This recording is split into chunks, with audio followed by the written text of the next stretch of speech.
Carnival update for Friday. It's a windstorm right now.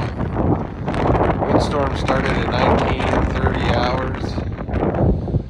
It's a little bit calmed down. Last night we had a windstorm.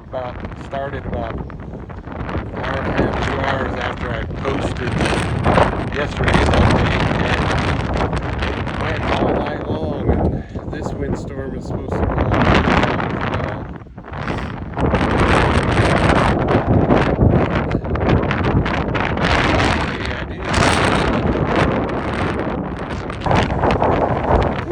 And it's part of a cold front. It's going to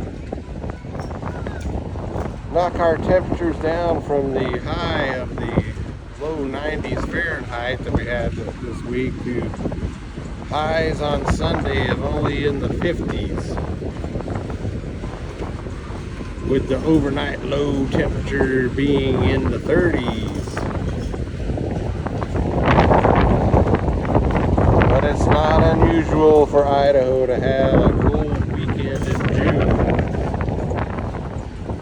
I just don't like the wind. It causes my allergies to go crazy. Yes, they're still running